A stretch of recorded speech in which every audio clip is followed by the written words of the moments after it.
I never thought a graduation party would be the thing that unraveled what little thread was left holding my family together, but here we are. My name's Mark. I'm 25, a financial analyst at a mid-sized firm in Chicago. It's not a glamorous life, but it's stable.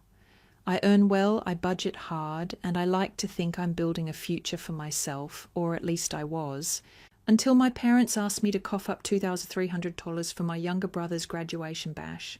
That request didn't just catch me off guard, it yanked open a vault of resentment I'd kept bolted shut for years.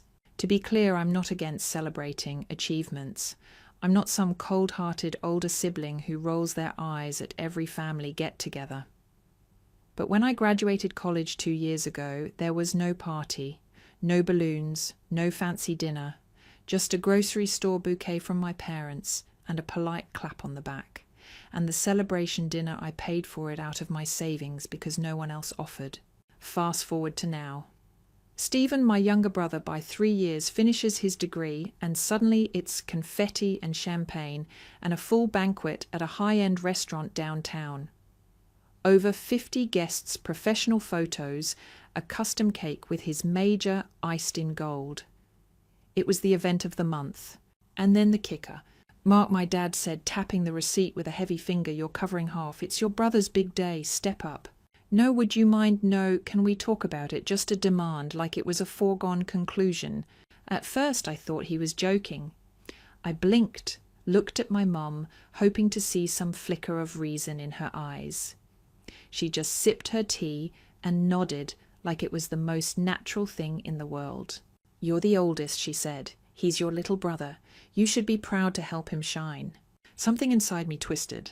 I looked over at Stephen, who was on the couch scrolling through TikTok's earbuds in completely oblivious. Or maybe he just didn't care. He didn't even glance my way. I cleared my throat. When I graduated, I didn't get a party, not even a cake, and I paid for the dinner myself. My mum waved that off, like I was reciting the weather forecast. "That's different. You've always been the independent one. You didn't need all that. So because I managed on my own, I didn't deserve anything." It was one of those moments where you laugh, not because it's funny, but because the absurdity is so loud it drowns out everything else. I got up from the table without another word and walked to my room. That night I lay in bed replaying the conversation in my head, over and over again, each sentence scraped deeper. It wasn't about the money, not really. It was about the pattern, the unspoken rule that I would always be expected to give and Stephen would always be allowed to take. Growing up, I didn't notice it much. Or maybe I did, and convinced myself it would even out someday. That eventually my parents would see me not just as the responsible one or the one who didn't need anything, but as a son worthy of celebration too. But now it was clear. In this family, I was the safety net, the wallet, the backup plan. And maybe that used to be okay. Maybe part of me thought if I just kept showing up, they'd love me for me, not just what I could do. But something cracked that day. This time, I wasn't going to be the good son who smiled and paid the bill. This time I was going to say no. And I had no idea just how far that one word would take me. Write the aftermath of the climax, 5,000 characters. Describe how the family or antagonist reacts to the main character's defiance, e.g., anger, criticism, cutting ties. Include a direct confrontation between the main character and their family or spouse, partner if relevant. Explore the main character's emotions after the confrontation, e.g., feeling conflicted, hurt, or relieved. Add realistic details about what the main character does next, e.g. planning their wedding alone, seeking support from friends or a partner. Use internal thoughts to show the main character's inner struggle or growing resolve. The final straw came on a quiet Thursday evening. I'd just finished a long client call when I noticed 3 missed calls from my bank. A sinking feeling hit me. When I logged into my account, my stomach twisted into a knot. There was a pending transaction, $2,500, labelled as a shared family expense. I stared at it for a long moment, heart pounding. It made no sense. I hadn't authorised any such payment. Then I saw the name next to the request, Stephen Adams, my younger brother, the golden child. My jaw tightened. I called the bank immediately and got confirmation Stephen had attempted to use my name on a joint utility account. A joint account I had closed months ago.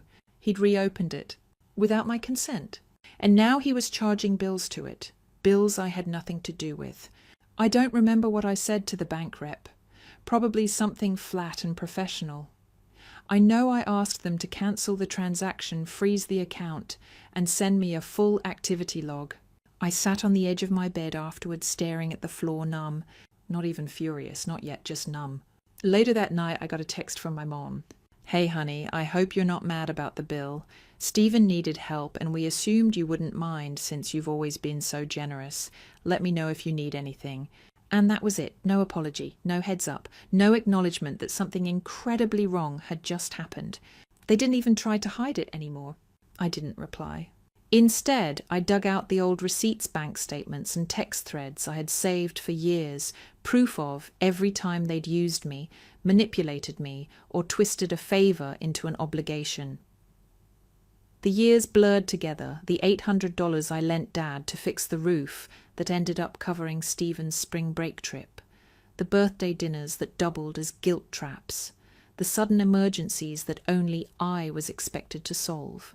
I stayed up past midnight, compiling it all into one document, chronological, dated, factual. No emotion, just proof. I printed it the next day, all 27 pages. Then I drove to their house. The driveway was packed. My mum's car, Dad's old truck, and of course Stephen's new car, the one my parents had helped him finance. I smiled bitterly as I stepped out of my own car, the one I'd worked 3 jobs to afford, and walked up the path. My mom opened the door, her smile already fading when she saw the manila envelope in my hand. "Mark," she asked, eyes narrowing. "I need a word," I said, brushing past her. Dad was in the living room half watching sports. Stephen was there too, texting. No one looked surprised to see me. "Glad you could make it," my father muttered without looking up. "Stephen's trying to secure a job interview. You could help him if you cared to." "I'm not here for that," I said. I placed the envelope on the coffee table. "Go ahead. Open it." My mother sat beside Dad, opening the flap. As she began to leaf through the documents, her expression shifted from confusion to disbelief to something colder. Stephen looked over her shoulder and rolled his eyes. "What is this, some kind of manifesto?" "It's proof," I said, "of every time you've used me, lied to me, taken from me without permission." Dad set his jaw. "You're being dramatic." "No," I said calmly. "I'm being precise. That's what professionals do." "You're talking to us like we're strangers," Mom whispered, "like we haven't sacrificed for you." I almost laughed. "You sacrificed. When I graduated, you gave me a gas station bouquet and made me pay for dinner. When Stephen graduated, you threw him a $5,000 party and sent me the bill." Stephen scoffed. "You make more money than all of us combined. What's the big deal?" "That's exactly the problem," I said, voice rising. "You treat me like a resource. Not a son, not a brother, just a wallet that breathes." Dad stood. "That's enough." "No," I said, "it's not. Because last week Stephen committed fraud. He reopened a closed account in my name and tried to charge it for utilities. You covered for him. That's criminal, and you thought I'd let it slide." Silence fell. "I called the bank," I said. "The account's locked, and I've submitted a formal fraud report. You'll get the paperwork soon." My father's face reddened, his voice a low growl. "You'd do that to your own family?" "You did this," I snapped. "You pushed and pushed until I had nothing left to give. You taught Stephen that my boundaries didn't matter. You treated my success like it was yours to spend. So yes, I did what I had to do, to protect myself." My mom was crying now, real or not, I didn't know. "We were just trying to help Stephen get a head start," she murmured. "We thought you'd understand. Understand what I said more softly now. That you love him more than me, that you'll do anything for him, and use me to pay the price. I do understand. I've understood for a long time." I turned to the door, but I'm done. "Mark, no more dinners, no more surprise charges, no more late-night emergencies. I'm changing my number, I'm locking down everything, and I'm cutting ties, not to punish you, to survive you." My father's voice was cold. "You're being ungrateful. And you're being exposed, I said. I'll send you a copy of the fraud report when the case is filed. If Stephen tries anything else in my name, I will press charges. Stephen jumped to his feet. You wouldn't. I would, I said, and I will. I opened the door. The sunlight outside hit my face. For the first time in years, it felt warm. As I walked to my car, I heard my mum's voice break through the air behind me. You're going to regret this. I paused at the car door, not angry, not even sad, just resolved. No, I said over my shoulder. I regret every year I spent pretending this was a real family. Then I got in, started the engine and drove away. No one followed, no one called, and I didn't look back. The silence that followed wasn't peaceful, it was the heavy kind that comes before a storm. 3 days passed after I left my parents' house. No texts, no calls, no emails, not even a passive-aggressive meme from Stephen. I thought maybe they'd finally accepted it. That maybe they'd realised they pushed too far. That maybe, just maybe, they felt shame. But then Sunday morning came. I was having coffee at a local cafe, watching people walk their dogs and read newspapers like something out of a peaceful movie. My phone buzzed. A number I didn't recognise. Against my better judgment, I answered. Mark, my father's voice was sharp, almost clipped. We need to talk, now. No, I replied, calm but firm. We really don't. He ignored me. You've humiliated this family. Your mother's been crying non-stop. Stephen's trying to apply for work, but you've made that impossible with your fraud accusations. You've gone too far. I let out a slow breath, my hand tightening around the coffee mug. You used my name to open an account. You charged it without asking. That's not a misunderstanding. That's fraud. He scoffed. He was desperate. We're a family. Families support each other. You think dragging us into legal trouble is the answer? I think protecting myself is the answer, I said. You left me no choice. Then came the final blow. Well, he said coldly, if you're going to treat us like strangers, don't bother coming around ever again. You're no son of mine. I nodded slowly, even though he couldn't see it. That's fine. Because I'm done being your son when it only means giving, giving, giving, while you take everything and call it love. I hung up, and just like that, whatever was left between us snapped. The following days were strange. I wasn't sad, not in the way I expected. I was hollow at first, like I'd emptied a room in my chest, but that space it began to fill. Not with guilt, with peace. No more obligations, no more last-minute family dinners where I was just a walking wallet, no more panic every time my phone buzzed, wondering if I'd be manipulated again. I took a walk that afternoon, bought myself lunch at a quiet noodle shop I'd passed dozens of times, but never had the energy to try. I sat by the window watching the world move and let myself breathe. It was the first time in years I truly felt like my life belonged to me. Still the messages came. My mom emailed me late at night. I don't know what happened to you. You used to be sweet, caring. You've let bitterness poison you. I hope someday you find your way back to your real self. Stephen texted once. Thanks for nothing. Hope you enjoy watching this family fall apart. Selfish jerk. I didn't reply to either of them. But part of me reread the messages over and over. Not because I believed them, but because I needed the reminder that walking away was the right choice. The grief didn't come all at once. It came in quiet waves. In the middle of a movie, I'd suddenly think of childhood birthdays, of the way Dad used to lift me up onto his shoulders, of Mom tucking me in at night, of Stephen and I building Lego castles until we fell asleep on the floor, and I'd wonder how did we get here? But nostalgia doesn't erase patterns. It doesn't undo years of being sidelined, dismissed, used. So I let the waves come. And I let them go. A week after cutting ties, I reached out to an old friend, Lisa.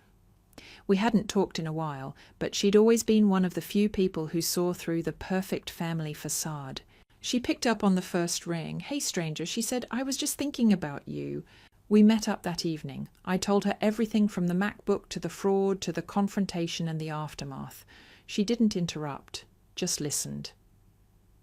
And when I was finished, she said something simple.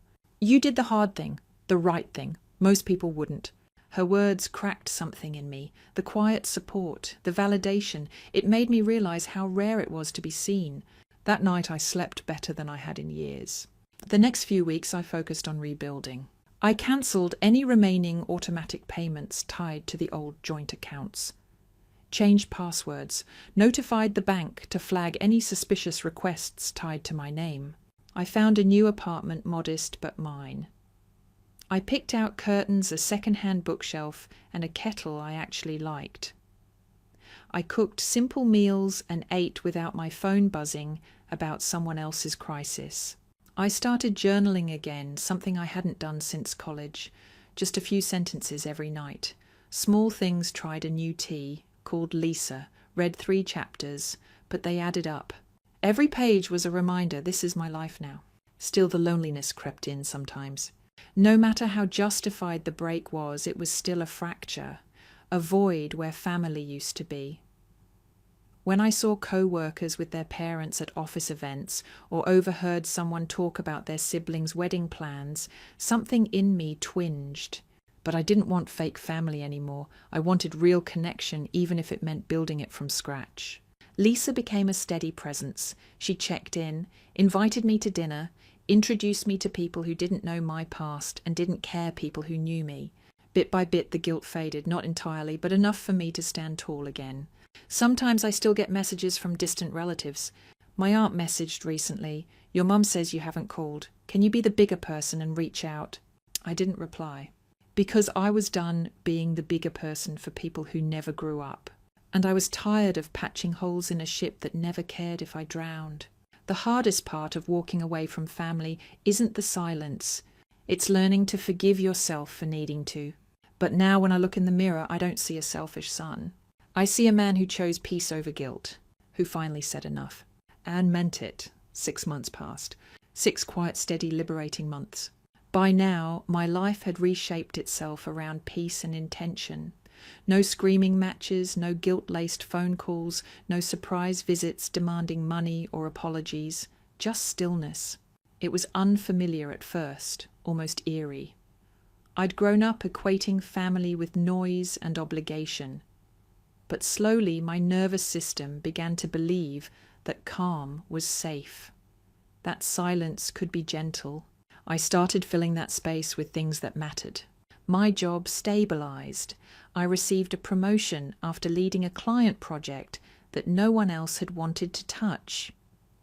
The irony wasn't lost on me. I'd spent years seeking validation from my family, but it came freely from strangers who simply saw my work and effort.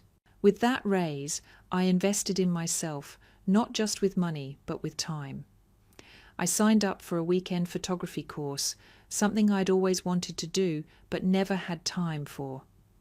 I took solo hikes, brought my camera, and found joy in capturing small, quiet beauty, a leaf-caught mid-air light pouring through city trees, a kid laughing on a bike. It was the kind of joy I hadn't known since I was a child. The apartment became more than just a space, it became a home. I bought second-hand furniture and sanded it down myself.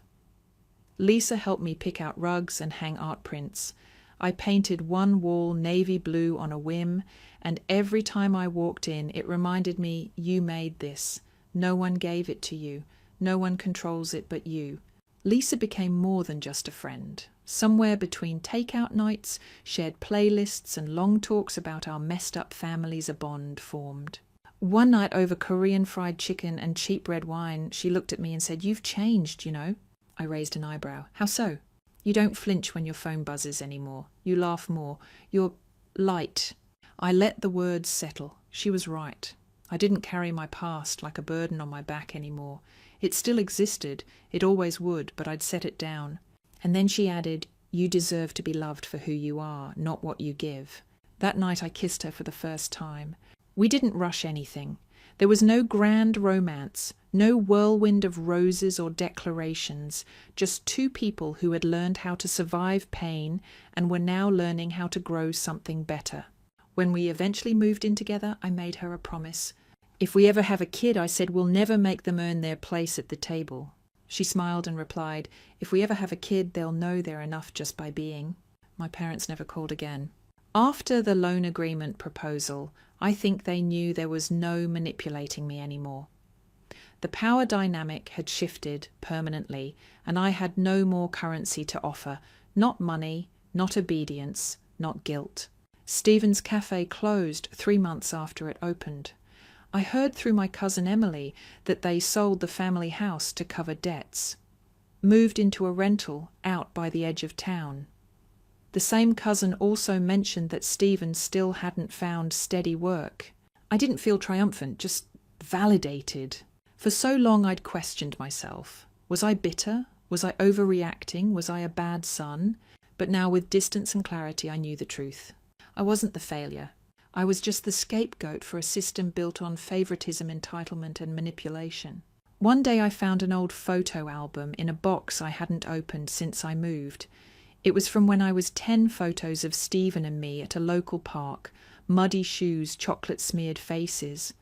Back then we were just kids, no roles, no rivalry, just brothers.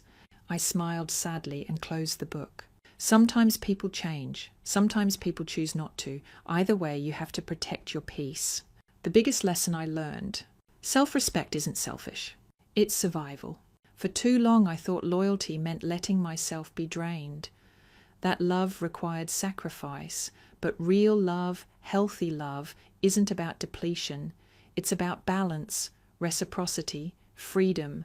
I wasn't put on this earth to fund someone else's comfort while sacrificing my own well-being.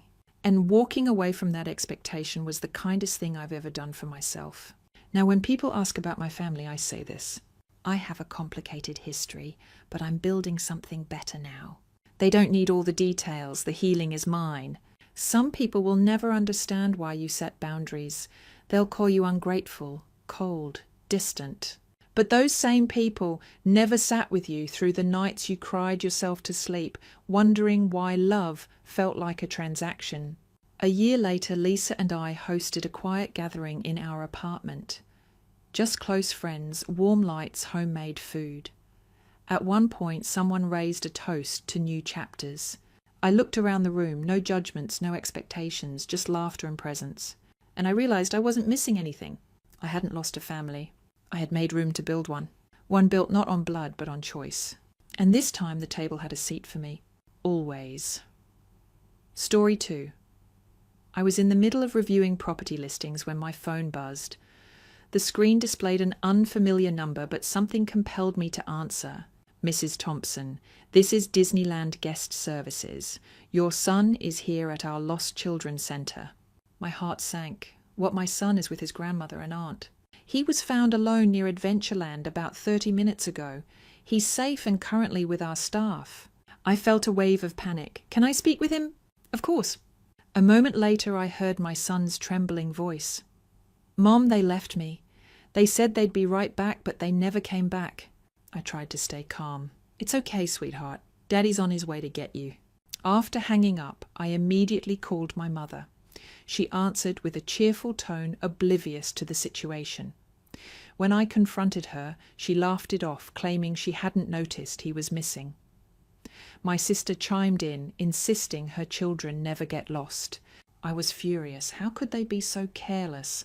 I called my husband Mark. He left work immediately to pick up our son. Meanwhile, I contacted Disneyland staff for more details. They informed me that surveillance footage showed my mother and sister leaving the park, without my son casually chatting and shopping as if nothing was amiss. I felt a mix of anger and betrayal. My mother, a respected figure in child welfare, and my sister, a parenting influencer, had abandoned my son.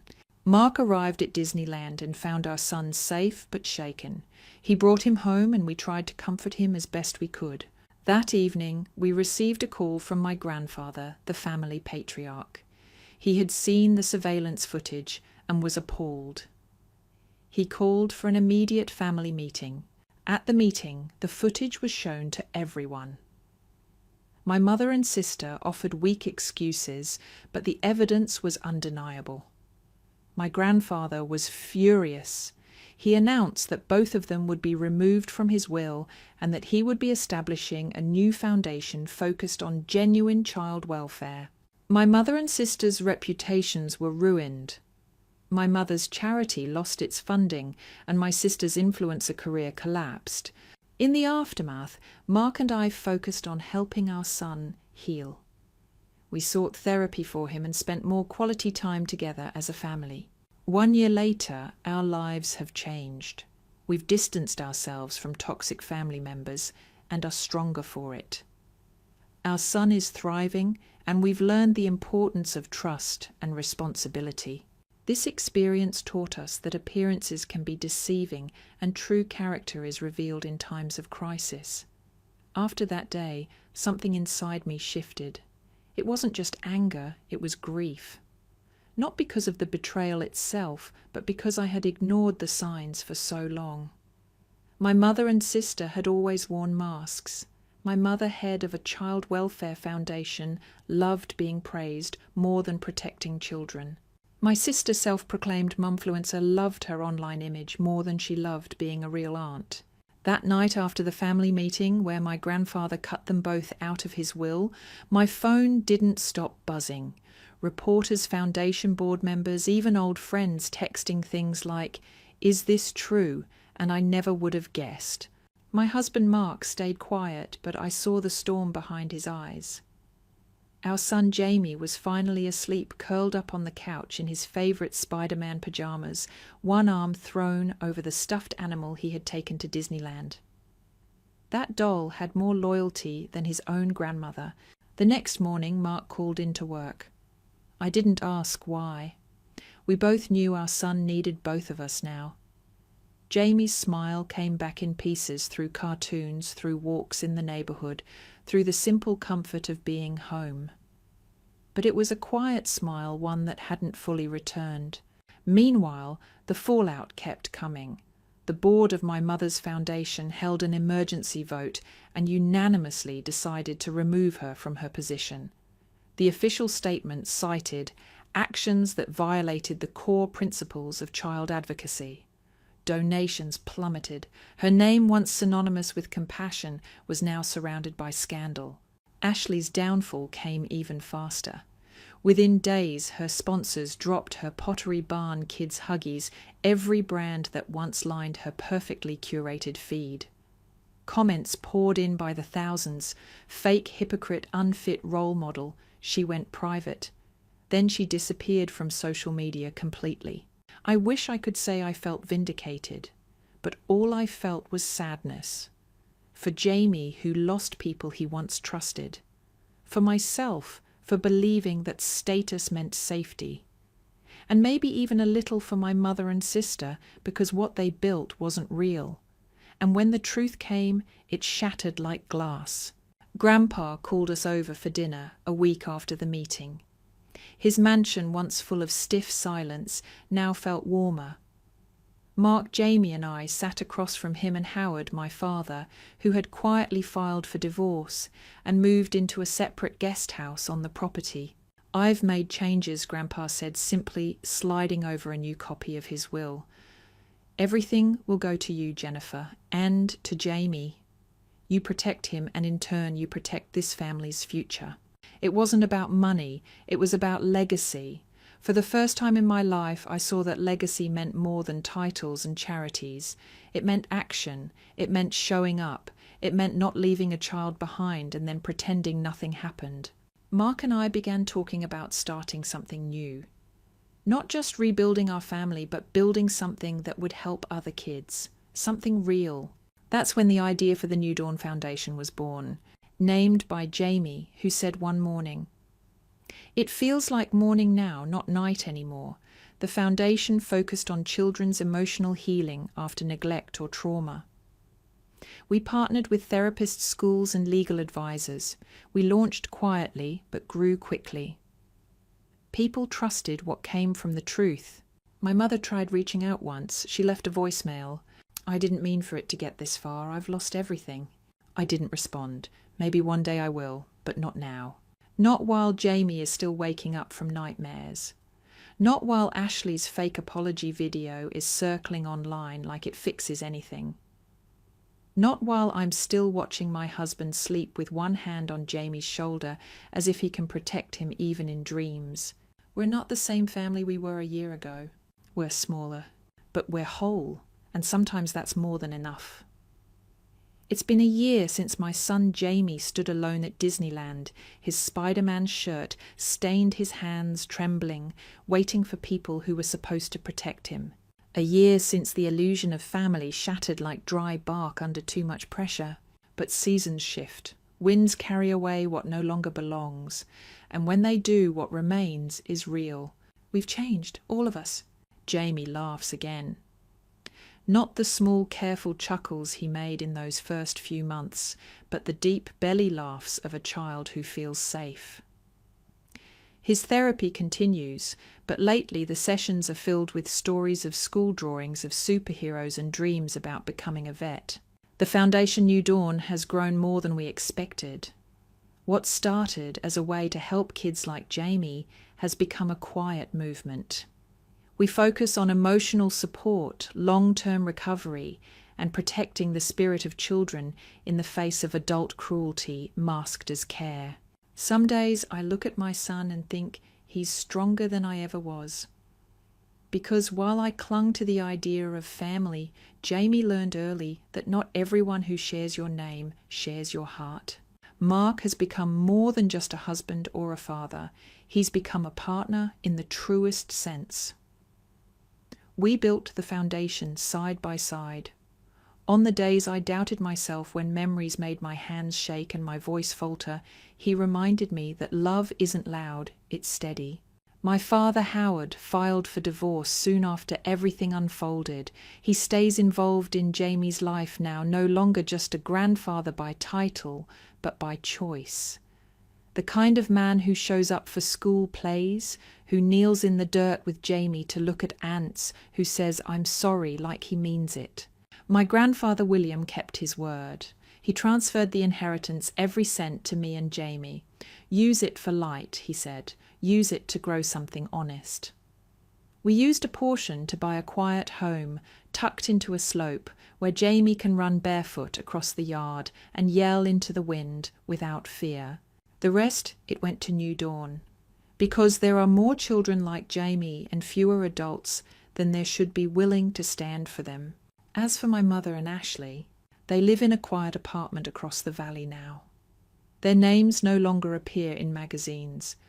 Their phones, once buzzing with likes and sponsors, are mostly silent. Patricia fell into depression rarely seen outside. Ashley tried to rebuild online, but people don't forget when your actions betray your words. She posted a healing journey video a few months ago. It didn't go well. You can't plant seeds in poisoned ground and expect flowers to grow. They've asked for forgiveness in small, indirect ways. Letters, a voicemail. Once a bouquet left on our doorstep with no note. But I haven't opened the door, not out of spite, but because healing sometimes means protecting the peace you fought to build. And Jamie. He never asks about them anymore. He's written his own story now, one that doesn't begin and end with betrayal. Every Sunday we gather at Grandpa William's house. The same house where everything unravelled now holds something sacred. Jamie runs through the halls. Mark helps William with the garden. And I sometimes just sit on the porch, watch the wind move through the trees and breathe. There's a plaque now just outside the New Dawn office. It reads, "Protecting those we love requires courage. Let the morning after pain be the beginning of truth." I think about that phrase often, about how in the darkest moments when all we had left was each other, we didn't choose silence. We didn't let the lie stand. We chose to speak, to act, to love without condition, even if it meant letting go of those who never truly loved us. The sun is rising again outside my window. Jamie's laughter echoes down the hall. And in that sound, there is nothing but light. Story 3. Let me preface this by saying that my mother has always longed for a daughter. When she and my father found out they were expecting their first child, me, her excitement was palpable. However, that excitement turned to disappointment upon learning I was a boy. She didn't hide her feelings. Throughout my life, she often reminded me that she had hoped for a daughter. After my birth, my mother experienced severe health complications that made it impossible for her to have more children. The realization that she would never have a daughter was devastating for her.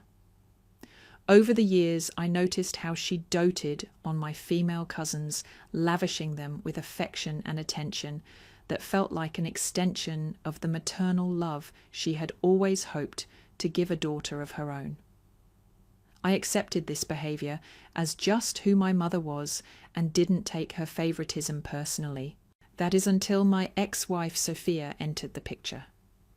Sophia was the daughter of my mother's long-lost best friend from high school. When they reconnected, my mother was taken aback by how beautiful Sophia was and became fixated on the idea that Sophia would be the perfect match for me. At the time, I was single, and my mother had been relentless in her efforts to set me up with various women, but none of those attempts stuck. This time, however, she was determined and persistent. After weeks of my mother's constant attempts to push us together, I agreed to a blind date, more out of a desire to appease her than any real curiosity.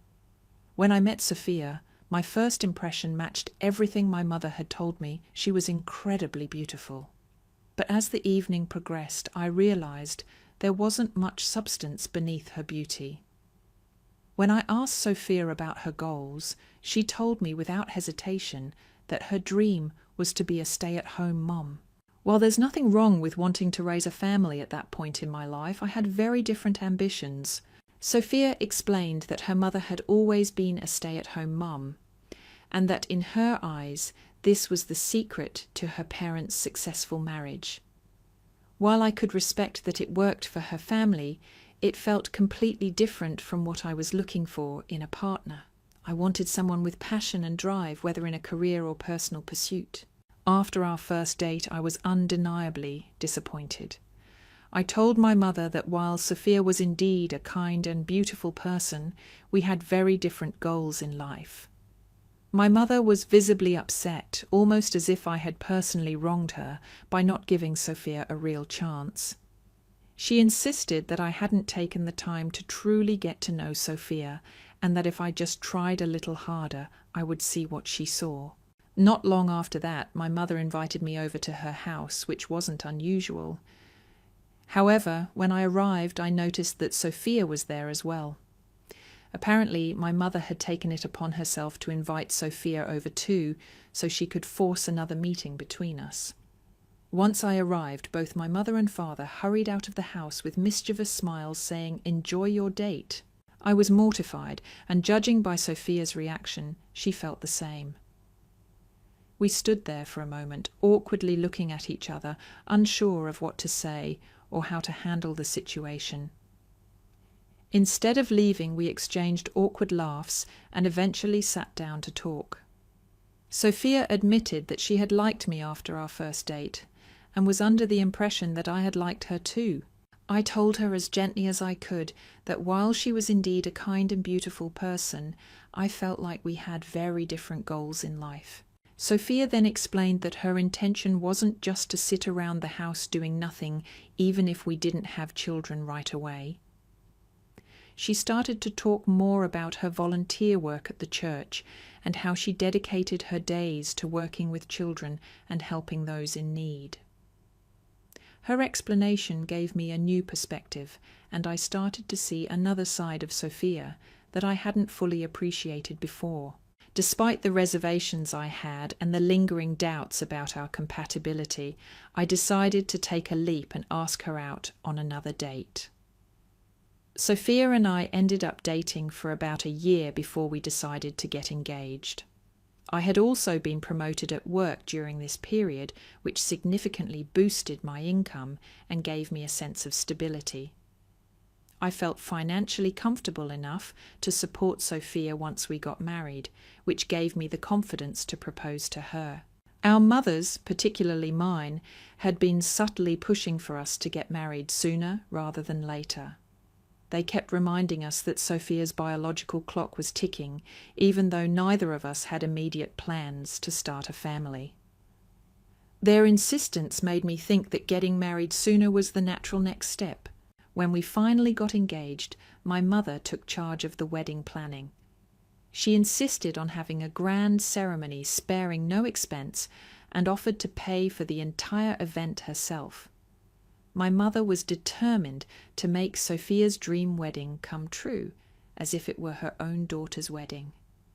The ceremony ended up being incredibly lavish, much grander than I had anticipated, but seeing how happy Sophia was made it all worthwhile.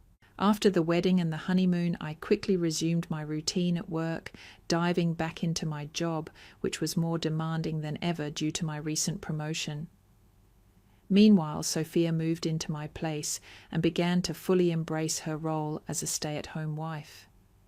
She wasn't idle, though. True to her word, she continued her volunteer work at a church in my locality, which she had always been passionate about. However, it wasn't long after we settled into married life that I started noticing some things about Sophia's routine that seemed off. Since we had never lived together before, I was learning all these little details about her day-to-day habits that I hadn't been aware of when we were dating. One thing that really stood out was how she regularly insisted that I send money to her mother every month. She argued that we had more than enough and that as a good son-in-law, it was my duty to help support her mom. I found it odd, especially since this was never brought up before our marriage.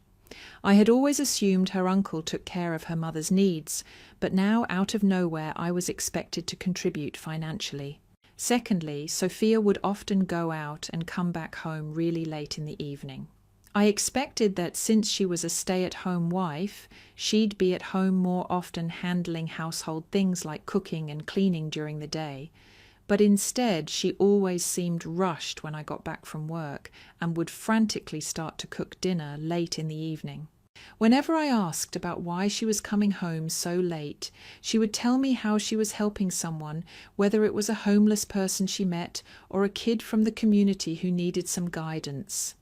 I didn't want to discourage her from doing what she felt was meaningful, but at the same time I thought there was at least an understanding that as a homemaker she would handle certain household responsibilities. This wasn't happening. Our meals were often late. She'd throw something together at the last minute. The laundry was never done in time, and the house was rarely cleaned the way I thought it should be. I tried not to make a big deal out of it at first, but as time went on, I couldn't help but feel frustrated.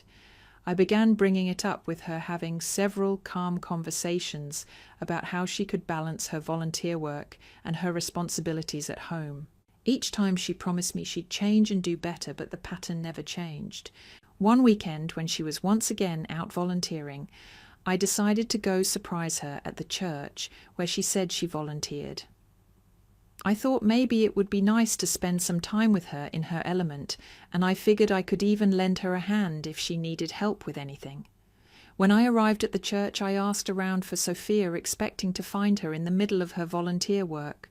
However, the people at the church seemed confused when I mentioned her name, and after asking several people, it became clear that my wife had never volunteered there. In fact, no one knew who she was. I felt a knot form in my stomach as I processed this. For months after our marriage, Sophia had been telling me that she spent her days at this particular church volunteering, but now I was hearing that she hadn't even set foot in the place. I kept trying to convince myself that maybe I had made a mistake. Perhaps I had misunderstood the name of the church, or maybe she volunteered somewhere else nearby. Later that evening, when she came home, I decided to play it cool. I casually asked her how her day was, and she launched into her usual explanation of how hard she had worked that day, telling me in detail about all the people she had helped and the things she had accomplished. After she finished, I asked her directly what church she had been volunteering at, just to see if she'd give me the same answer. Sure enough, she repeated the name of the church I had visited earlier, the same one where I'd been told she didn't work. That's when it became clear to me that something was seriously wrong. Sophia had been lying to me, not just once, but repeatedly, about where she was spending her time. It wasn't just a simple misunderstanding. She had been deliberately deceiving me, and I couldn't figure out why. What was she really doing all day? Why was she lying to me over and over again? Something was definitely up, and I was determined to get to the bottom of this. The very next day, instead of heading to work as usual, I parked my car a few feet away from our house, far enough to stay out of sight, but close enough to keep an eye on Sophia. I had made up my mind I was going to follow her and see where she spent her day. I wanted her to prove me wrong to head to the church like she always said, and for this entire suspicion to be a misunderstanding. I was even mentally preparing myself to confess to her, later apologize for doubting her, and explain that I had let my insecurity get the best of me. But what unfolded next was something I could never have prepared for. An hour after I left the house, I saw her walk out the front door. But instead of the usual conservative clothes that she often wore around the house or around me, she was dressed completely differently in shorts and a tank top, an outfit I had never seen her wear before. I watched as she got into the car, and instead of driving in the direction of the church, like I had expected, she took off in the opposite direction. My heart started racing. I followed her, staying a few cars behind to avoid raising suspicion. I kept telling myself that there had to be a logical explanation. Maybe she was running, and the weeks following the court's decision were a whirlwind of emotions. The paternity test had confirmed what I already knew: I was not the father of Sophia's child. Yet the relief I felt was quickly overshadowed by the reactions of those around me. Sophia was devastated. She pleaded with me to reconsider to accept the child as my own. She argued that the child needed a father figure and that I had been that figure during our marriage. But I couldn't ignore the betrayal. Accepting the child would mean accepting the lies and deceit that had led us to this point. My mother, however, saw things differently. She was furious with me for refusing to take responsibility. She argued that family was about more than just DNA and that I should step up for the sake of the child. Her stance was not entirely surprising, given her history of favouring Sophia and her desire for a daughter, but it still hurt. The tension between us grew. My mother began to distance herself from me, choosing instead to support Sophia and her child. She even started referring to the child as her granddaughter, further deepening the rift between us. My father, on the other hand, stood by me. He understood my pain and supported my decision. He was disappointed in my mother's actions and made it clear that he did not agree with her stance. The situation took a toll on our family. My parents' relationship became strained, and they eventually decided to separate. My father moved in with me, seeking solace and understanding. It was a difficult time, but having him by my side provided some comfort. As for Sophia, she continued to reach out, hoping to mend things. But I had made my decision. I needed to move on and rebuild my life without the weight of past betrayals. The experience taught me the importance of standing up for oneself, even when it's difficult. It also highlighted the complexities of family dynamics and the challenges that can arise when personal desires and expectations clash with reality. The months rolled by with a quiet, steady weight. Dad and I settled into a kind of peace. It was the kind of peace that follows a storm, not calm, but still. He stayed with me while the divorce paperwork moved forward. We shared dinners more often, mostly in silence, sometimes talking about old stories, sometimes not talking at all. But the silence wasn't empty. It was understanding.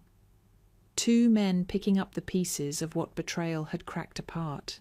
Mum, on the other hand, had buried herself in a lie, or maybe in a dream. She kept calling herself a grandmother. She visited Sophia weekly, sometimes daily. She took photos with the baby, posted them online, signed cards, Grandma. At first I tried to ignore it. I told myself she was grieving in her own way, that maybe this was the daughter she never had. But it became clearer with time this wasn't just about a baby. This was about her choosing Sophia over her own son. Every time she held that child, she buried the truth deeper. And the truth was simple. Sophia cheated, lied, and tried to trap me into fatherhood. My mother had sided with her anyway. When Dad moved forward with the divorce, I could tell it broke something in him. They had been together for decades, but betrayal runs deep.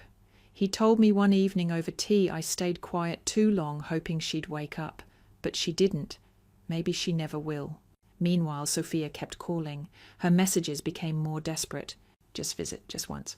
Don't do this to her. She knows your voice. She needs you.